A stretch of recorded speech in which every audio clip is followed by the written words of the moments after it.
La Bible déclare ceci dans Genèse, le chapitre 8, le verset 22. Tant que la terre subsistera, les semailles et la moisson, le froid et la chaleur, l'été et l'hiver, le jour et la nuit ne cesseront point. Bien aimé, puisqu'il est ainsi, il est donc important pour l'homme de savoir discerner la saison dans laquelle il se retrouve afin de pouvoir poser des semences qu'il faut. Nous devons poser des semences qu'il faut parce que nous devons produire les fruits que Dieu attend de notre part. Et s'il y a une chose que nous devons savoir et retenir, c'est que la vie de l'homme sur terre est régie par la loi du temps.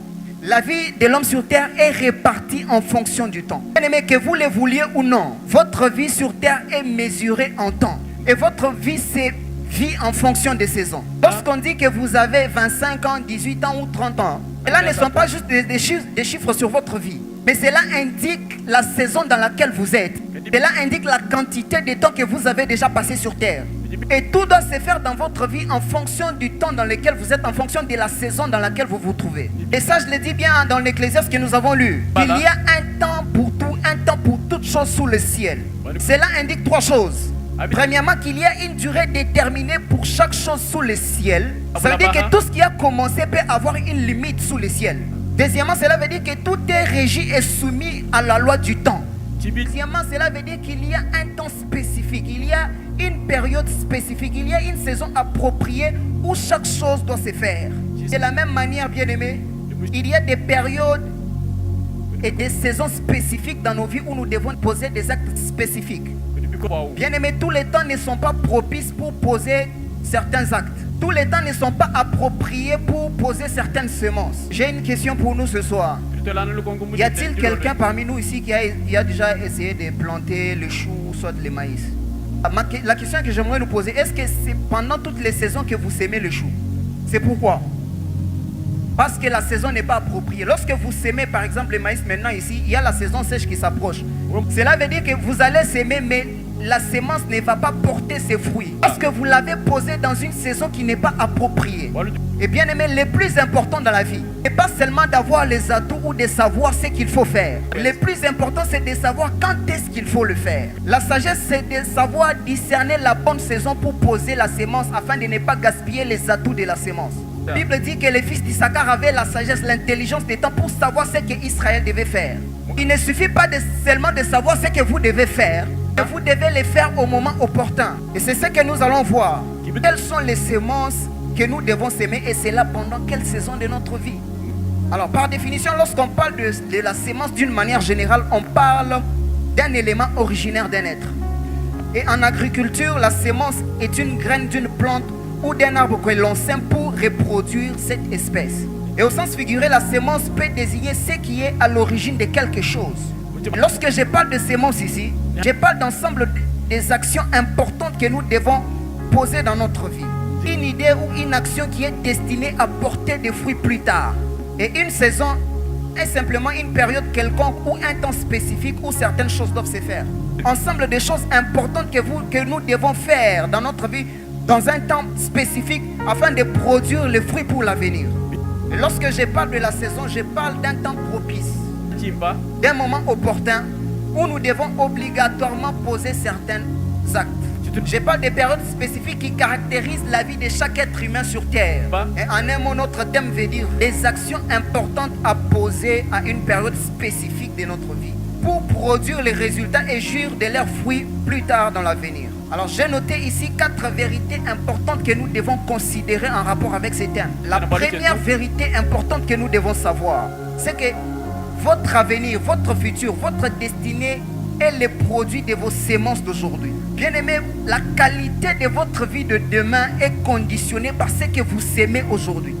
Si votre vie est le résultat de ce que vous avez posé comme semence hier, sachez que votre avenir est le résultat des semences que vous allez poser aujourd'hui. C'est l'ensemble de choix, des décisions, des actions que vous avez posées hier dans votre vie qui ont défini ce que vous êtes aujourd'hui. Si vous êtes intellectuel aujourd'hui, c'est parce que hier vous vous êtes donné la discipline d'étudier. Si vous êtes riche aujourd'hui, c'est parce que hier vous avez travaillé, investi et épargné. Si vous êtes excellent aujourd'hui, c'est parce que hier vous avez refusé la nonchalance et vous vous êtes donné la discipline.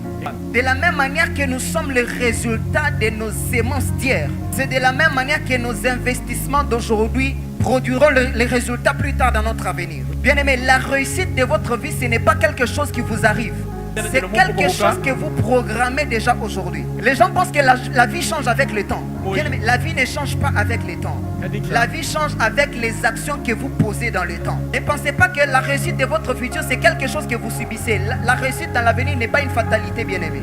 Mais c'est la qualité des semences que vous allez poser aujourd'hui qui vont déterminer ce que vous allez recevoir demain. Galates, le chapitre 6, le verset 7. La Bible dit, ne vous y trompez pas, on ne se moque pas de Dieu. Ce qu'un homme aura semé, il le moissonnera aussi.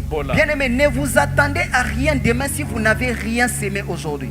Si vous n'avez que des souhaits à semer aujourd'hui, vous n'aurez que des regrets à récolter dans l'avenir. Deuxième vérité importante, il y a toujours des temps propices et non propices pour faire certaines choses. Je l'ai mentionné dans l'introduction ici. Bien aimé, ne passez pas votre vie en distraction pensant que vous allez récupérer les temps plus tard. Ce que vous êtes capable de faire aujourd'hui, vous ne serez pas toujours capable de le faire demain. Il y a des personnes qui refusent de poser certains actes dans leur vie aujourd'hui. Ils se disent qu'ils ont encore beaucoup de temps sur la terre. Bien aimé, tous les temps ne sont pas propices pour faire certaines choses. Il y aura des jours où vous serez dans l'incapacité de faire ce que vous faites aujourd'hui. Il y aura des temps où vous serez incapable d'avoir la force que vous avez aujourd'hui. Quelqu'un me pose la question ce soir, c'est écrit où dans la Bible? Jean le chapitre 9, le verset 4. Jésus dit ceci. Il faut que je fasse tandis qu'il est jour les œuvres de celui qui m'a envoyé. La nuit vient où personne ne peut travailler. Bien aimé, si Jésus lui-même, le Fils de Dieu, reconnaît qu'il y a un temps dans la vie où on ne peut rien faire, qui êtes-vous pour ne pas faire des choses et reporter à demain ce que vous devez faire aujourd'hui? Faisons ce que nous devons faire aujourd'hui alors que nous avons encore l'opportunité. Mais même Dieu a un temps où il se laisse trouver. La Bible déclare rechercher l'Éternel pendant qu'il se laisse trouver tandis qu'il est prêt. Ça veut dire qu'il y aura un temps où les gens vont chercher Dieu et Dieu ne va plus se laisser trouver. La Bible dit dans Proverbe, puisque j'appelle et vous résistez, puisque je parle et vous riez, moi aussi je serai sourd, je rirai lorsque vous appellerez. Je ne répondrai pas lorsque vous allez envoyer vos prières. Ça veut dire que même Dieu a un temps où il se laisse trouver, un temps où il ne se laisse pas trouver. Il y a des personnes qui ont fait passer des saisons importantes de leur vie où ils devaient poser des semences importantes. Il y a plusieurs personnes aujourd'hui qui sont incapables de se marier, pas parce qu'il manque les moyens. Ils ont tous les moyens possibles, mais parce que la saison où ils devaient faire certains choix est passée, ils sont dans l'incapacité de prendre des bonnes décisions. Alors que vous avez encore l'opportunité de faire ce que vous devez faire. Vous avez un talent quelconque alors que vous êtes encore dans une période où vous avez la force. Vous dites, je vais le faire après quand je serai peut-être parent. Vous oubliez que chaque saison n'est pas opportune. Troisième vérité importante, c'est qu'il y a des saisons qui ne rentrent jamais ou qui peuvent rentrer après une très longue période. Bien aimé, sachez que lorsque vous ratez une saison quelconque dans la vie, il sera très difficile de récupérer cette saison. Soit cette saison peut revenir, mais après de longues années, et cela va causer un sérieux retard dans votre vie. La Bible nous montre Jésus qui pleure sur Jérusalem. Dans Luc, le chapitre 19, le verset 41, verset 44, la Bible dit ceci. Comme il approchait de la ville, Jésus, en la voyant, pleura sur elle et dit, si toi aussi, au moins en ce jour qui t'est donné, tu connaissais les choses qui appartiennent à ta paix, mais maintenant elles sont cachées à tes yeux, il viendra sur toi des jours où tes ennemis t'environneront, des tranchées t'enfermeront et te serreront de partout, de toutes parts. Ils te détruiront, toi et tes enfants, au milieu de toi. Et il ne laissera pas en toi pierre sur pierre. La raison, c'est pourquoi? Parce que tu n'as pas connu le temps où tu as été visité. Jésus est en train de pleurer sur Jérusalem parce que Jérusalem n'a pas reconnu le temps de sa visitation. Bien aimé, il y a des saisons qui ne rentrent jamais dans la vie. Il y a des opportunités qui ne rentrent jamais dans la vie. Il y a des saisons qu'il faut savoir saisir. Il y a des gens ici qui ont raté des saisons importantes dans leur vie. Il y a des gens qui ont raté des opportunités importantes dans leur vie. Et vous pensez peut-être que cela va revenir. Bien aimé, demandez à Israël, c'est depuis que Israël a manqué la visitation. Imaginez le nombre d'années qui sont passées jusqu'à maintenant. Avant que Jésus ne revienne encore. Combien de générations vont passer dans la souffrance? Combien de personnes vont se perdre juste parce qu'ils n'ont pas reconnu le temps de leur visitation? Bien-aimé, il se peut que vous ayez raté une saison importante dans votre vie ce soir. Il se peut qu'il y avait quelque chose, une opportunité qui devait se présenter dans votre vie, mais vous l'avez raté, vous l'avez manqué. La bonne nouvelle que j'apporte ce soir, c'est que la miséricorde de Dieu peut restaurer encore les saisons que vous avez manquées. Et je fais cette prière pour quelqu'un ce soir. S'il y a une saison quelconque que vous avez ratée dans votre vie, que la miséricorde de Dieu puisse restaurer cela au nom de Jésus. Bien-aimé, la Bible déclare, je vous remplacerai les années qu'ont dévoré les sauterelles. Bien-aimé, il est possible que Dieu puisse restaurer les années que vous avez perdues, les saisons que vous avez manquées dans votre vie. Est-ce que quelqu'un apprend ce soir? Venez à l'école de renouvellement de l'intelligence. La quatrième des choses, quatrième vérité, c'est qu'il y a des semences dans la saison sur terre qui ont une portée éternelle. Bien-aimé, il y a des saisons, des semences que nous posons dans le temps ici, qui ne vont pas rapporter les fruits seulement dans le temps, mais qui ont une portée éternelle. Bien-aimés, ne sémons pas que pour l'avenir terrestre, mais sémons également pour l'avenir céleste. Ne sémons pas seulement pour les temps présents, pour notre avenir, mais sémons également pour notre éternité. La Bible dit dans Galates 6, le verset 8, celui qui sème pour sa chair moissonnera de la chair la corruption, mais celui qui sème pour l'esprit moissonnera de l'esprit la vie éternelle. Ça veut dire qu'il y a des actions que nous pouvons poser dans le temps qui peuvent rapporter des résultats, qui peuvent avoir de l'impact même dans notre éternité. Dieu a dit à un homme riche, si tu veux être parfait, va vends ce que tu possèdes, donne-les aux pauvres et tu auras un trésor dans les ciels. Ça veut dire que les actions que nous pouvons poser dans le temps peuvent influencer notre éternité. Alors, quelles sont les saisons propices et quelles sont les semences à y planter? Ce que nous devons noter, c'est que la vie de l'homme sur terre est subdivisée en 4 saisons importantes. Et ces saisons sont composées de 4 éléments. Il y a leurs caractéristiques, deuxièmement le défi, troisièmement les actions principales. Et ce sont les actions principales que j'appelle les semences à poser pour porter des fruits. Quatrième élément qui fait la composition des saisons, c'est les clés de réussite de la saison. Alors, quelles sont les 4 saisons de la vie de l'homme? Première saison, c'est la saison du matin ou de l'apprentissage. Deuxième saison, c'est la saison du midi ou de l'accomplissement. Troisième saison, c'est la saison du soir ou de la transmission. La dernière saison, c'est la saison de la nuit ou de la préparation à l'après. Vous avez entendu ce que Jésus a dit ici dans Jean le chapitre 9, le verset 4. Il a dit, j'ai fait les œuvres de mon Père tandis qu'il est jour. La nuit vient où personne ne peut travailler. Parlons de la première saison, la saison du matin ou de l'apprentissage. Premier élément de la composition, les caractéristiques. La saison du matin ou de l'apprentissage est caractérisée par la naissance et la croissance. C'est la saison de la découverte, c'est la saison de l'innocence, c'est la saison de la formation. Vous allez remarquer que c'est la saison pendant laquelle les gens partent, où on part à l'école, où on étudie. C'est la saison où on plante des graines de l'éducation, des valeurs, des rêves et des ambitions.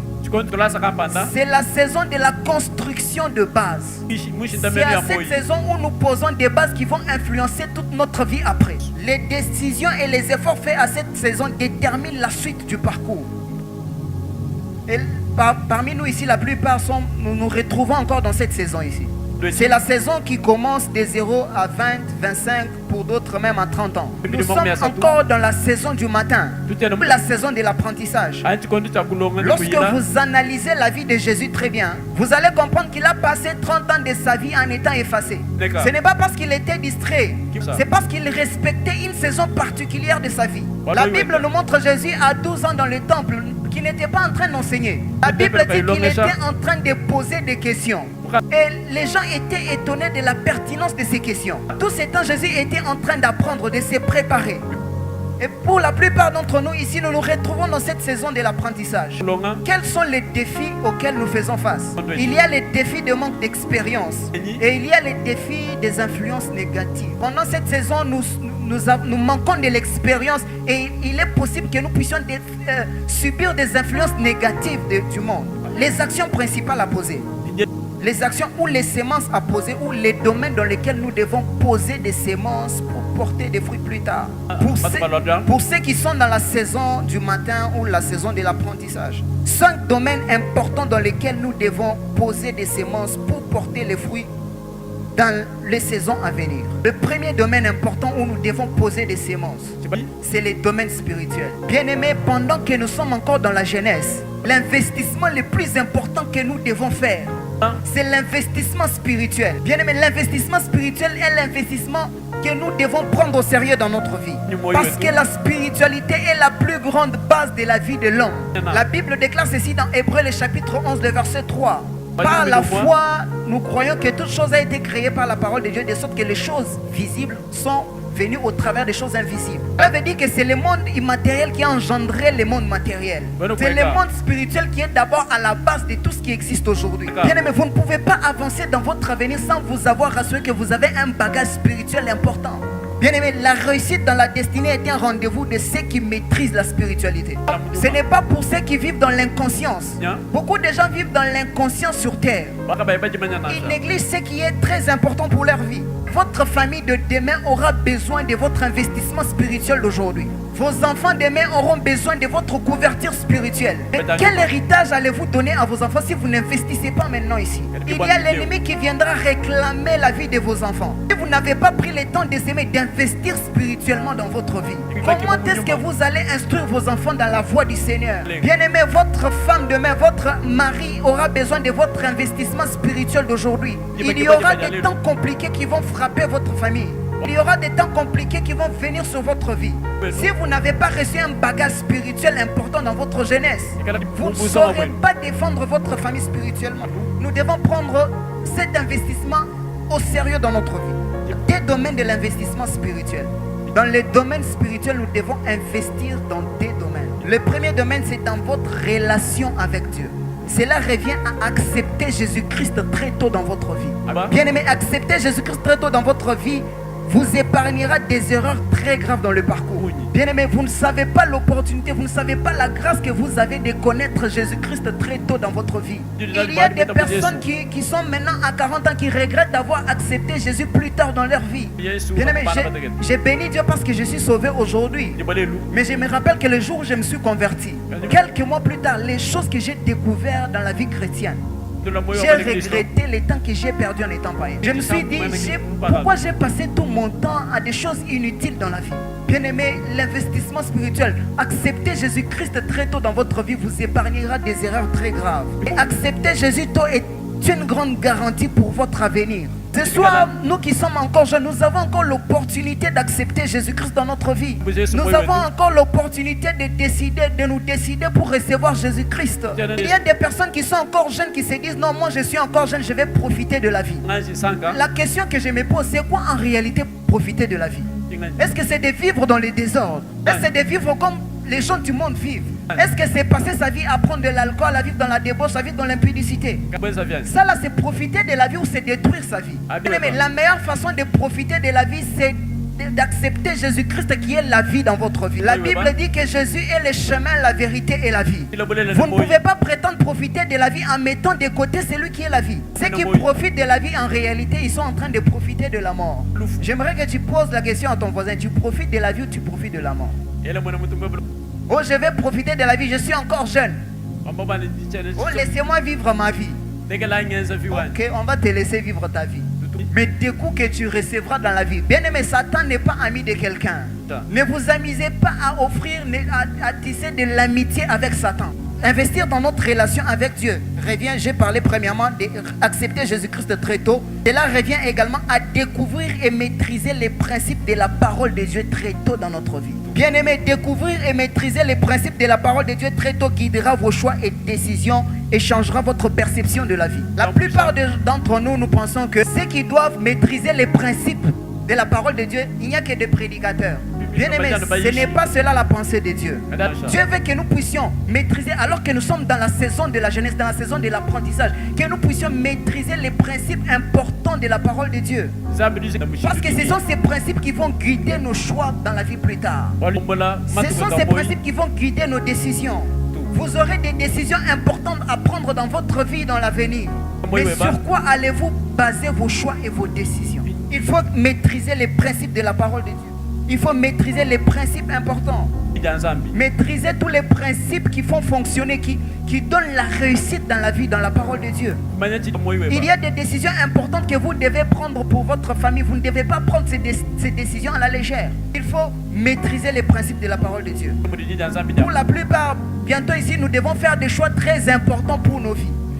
Sur quoi est-ce que nous basons nos choix si nous n'avons pas un bagage spirituel dans la connaissance des principes de la parole de Dieu? Cela revient troisièmement à connaître la personne du Saint-Esprit, à maintenir une communion régulière avec lui. Bien-aimés, pendant que nous sommes encore jeunes, cultivons la communion avec le Saint-Esprit. Que le Saint-Esprit puisse nous guider. Bien-aimés, il y a des décisions importantes. Si vous n'avez pas, si le Saint-Esprit ne vous guide pas, vous allez passer à côté de la bénédiction de Dieu. Nous devons investir dans notre relation avec Dieu. Deuxième domaine de l'investissement spirituel, c'est dans notre éternité. Non seulement nous devons investir dans notre relation avec Dieu, nous devons investir également dans notre éternité. Investir dans notre éternité en contribuant et en travaillant activement pour le progrès du royaume de Dieu. C'est pendant que nous sommes encore jeunes ici, nous devons investir dans notre éternité. Bien aimé, je suis choqué de voir des vieux papas qui travaillent, qui se donnent pour l'évangélisation, pour gagner des âmes. Alors que nous, les jeunes ici, on nous demande d'aller chercher les âmes, nous fouillons. Tu vas voir un vieux papa qui tient des croisades, qui gagne des âmes comme pas possible. Là, nous passons notre temps à faire quoi? À danser sur TikTok, à faire des histoires qui ne nous mènent nulle part dans la vie. Nous devons se bien aimer. Vous devez s'aimer pour votre éternité pendant que nous sommes encore sur terre. Quelqu'un à l'école de renouvellement de l'intelligence. Matthieu, le chapitre 6, le verset 19 au verset 20. La Bible dit: ne vous amassez pas des trésors sur la terre où la teigne et la rouille détruisent, où les voleurs percent et dérobent. Mais amassez-vous des trésors dans le ciel où la teigne et la rouille ne détruisent point, où les voleurs ne percent ni ne dérobent. Deuxième domaine important où nous devons investir pour ceux qui sont encore dans la saison du matin ou de l'apprentissage, c'est dans les domaines mental ou intellectuel.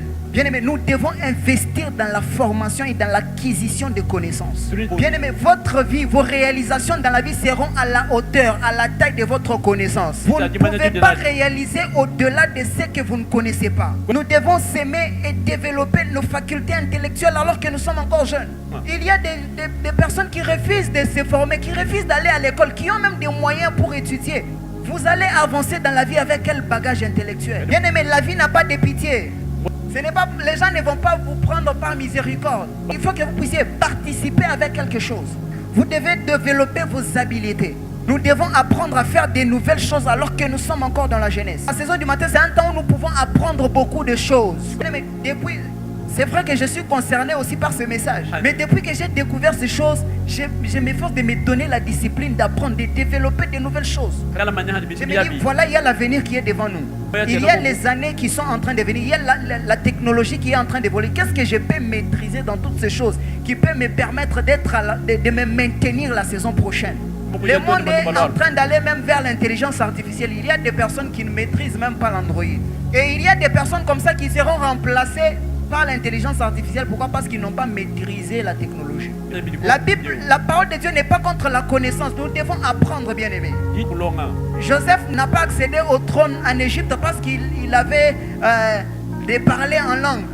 C'est parce qu'il avait les dons de Dieu, mais après il avait l'intelligence qu'il fallait pour orienter le roi. Nous devons investir dans le fait de développer nos habiletés. Nous devons développer nos talents. Alors que nous sommes encore jeunes, ne nous contentons pas de savoir je sais faire telle chose, mais apprenons à mieux faire. Travaillons pour mieux faire ce que nous savons faire aujourd'hui.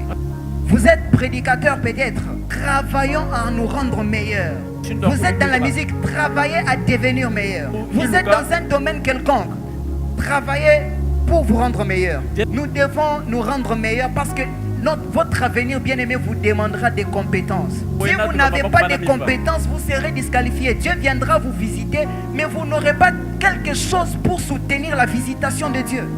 Nous devons développer nos talents. La Bible dit que ceux qui font bien leur travail se tiennent auprès du roi. Et la Bible nous montre que lorsque Saül avait besoin qu'on lui amène quelqu'un qui pouvait jouer de la musique, il a dit chercher quelqu'un qui joue bien. Il n'a pas dit chercher quelqu'un qui joue de la musique. Quelqu'un qui sait très bien faire son travail. Nous devons développer nos talents et nous devons développer notre caractère. Nous devons investir dans notre caractère. Le caractère est dans l'investissement mental, bien aimé. Nous devons développer nos caractères. Il y a des choses avec lesquelles nous devons traiter dans notre caractère alors que nous sommes encore jeunes. Alors que nous sommes en train de nous préparer pour les saisons à venir. Peut-être pour la saison de l'accomplissement. Il y a des fois des caractères qui vont vous fermer des accès. Mais nous devons investir dans cela, à travailler notre caractère. Il y a des choses que vous devez traiter dans votre caractère alors que vous êtes encore jeune. Je l'ai dit ici, bien aimé, notre avenir nous demandera des compétences. J'aime ce qu'une personne a dit.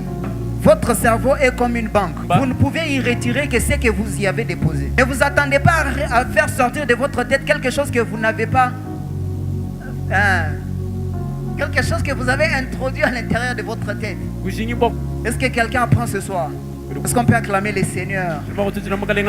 Voilà, nous sommes à l'école de renouvellement de l'intelligence. Des gens trop sérieux comme si nous sommes à l'assemblée. Même à l'assemblée, les gens dorment. Voilà, troisième domaine important dans lequel nous devons investir, c'est dans les domaines de notre bien-être physique et de notre santé. Nous devons investir aussi dans ça. Bien-aimé, votre corps est non seulement le temple de Dieu, mais votre corps est tout ce que vous avez pour réaliser la mission de Dieu sur terre.